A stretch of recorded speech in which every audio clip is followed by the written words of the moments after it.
$141,839.14. But see, if I asked anyone in the room before, if I was giving you a choice of two interest rates, 6.5 versus 11.5, who would choose 6.5? Absolutely. But have a look at the difference between 6.5 and 11.5. See, it's the structure that makes all the difference. And this is just scratching the surface. Interest rates in lending are completely irrelevant. They just mean nothing. They can be manipulated. They're a marketing tool that the banks use. There's also a difference between the real interest rate and the actual effective interest rate as well. And there are ways that you can't even, most of the loans, you can't even calculate what the interest rate is if you take into consideration all the overheads that you're paying, account keeping fees and so forth. So let's talk about another product, and we'll just finish off with this particular product. And guys, these are just two products out of many products that we have available. It just depends on, I'm not going to spend 2 days just talking about different products that we have. Obviously, no one would be here in the room. But these are just two products, and they're like tools. That's all they are. When you're building a property portfolio or going from A to B, these products are like tools, and they are different for different people. The Cash Flow Manager loan is a two-split loan facility, and I'm going to show you how to buy a property in the current market and turn it from negatively geared into cash flow positive or neutral, okay, in the current market. This is really for people who have a lot of equity, but not a lot of cash flow.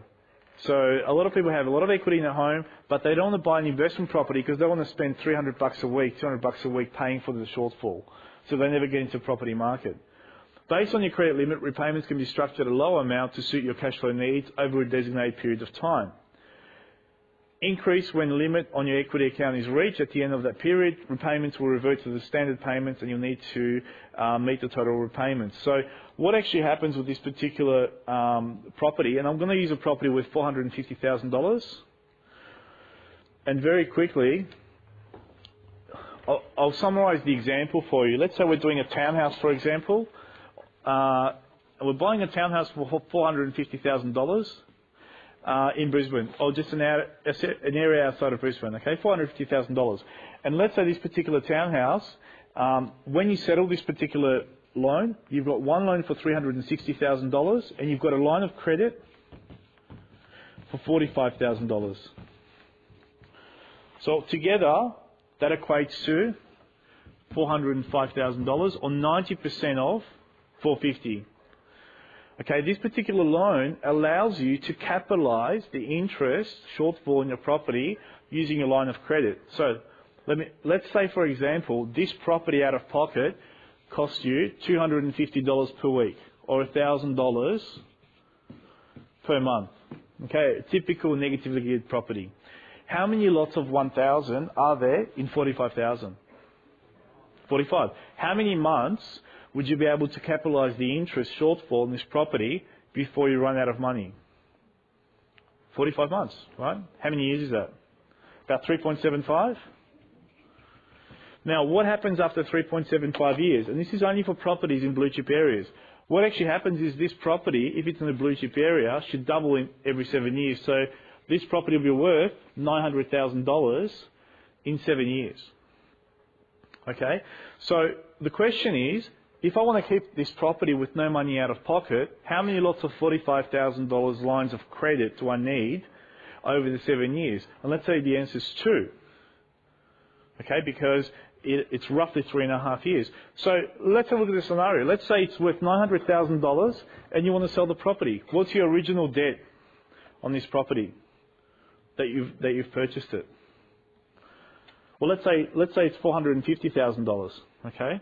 Let's say you've capitalised the interest. And how many lots of 45,000 have you used? 2? 90,000? What's that? 540? How much are you in front by? 360,000. How much have you spent out of pocket? Nothing. You've capitalised the interest shortfall on the property. How many people are doing this right now? Did you know that my clients have been doing this since the 70s? Manually capitalising interest on loans? Before Citibank introduced a line of credit into Australia in the 80s, my clients were actually cashing out, refinancing mortgages and using good debt to pay for good debt.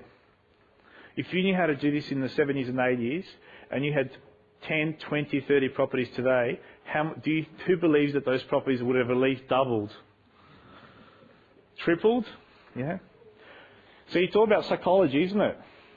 But my parents have been brought up that all debt is bad. How could you use one debt to pay for another debt? That's wrong. That's against our belief system.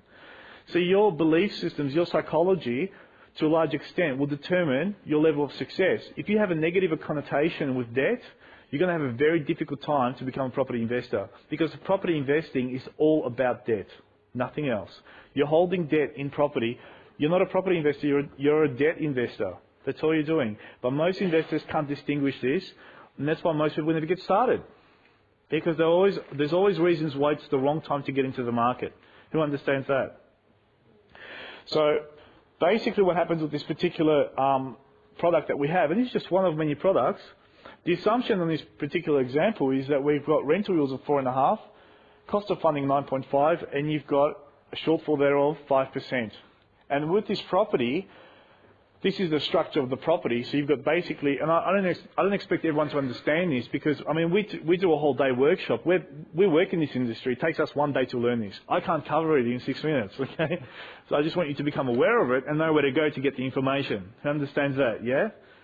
So I'm not even going to try to explain the structure to you, but this is how the capitalisation works on this property. Or what you see there is effectively, with this product, you're capitalising from 80% down up to 89%. And once it reaches the maximum from 80% to 90%, you refinance, you increase your line of credit again. Because your property keeps appreciating every single year. And you just keep on going and going and going, securing more property. But the result is this, that you're not spending any money out of pocket. And you're holding onto an asset that grows faster than your debt. That's all you're doing. So you're using good debt to buy good debt.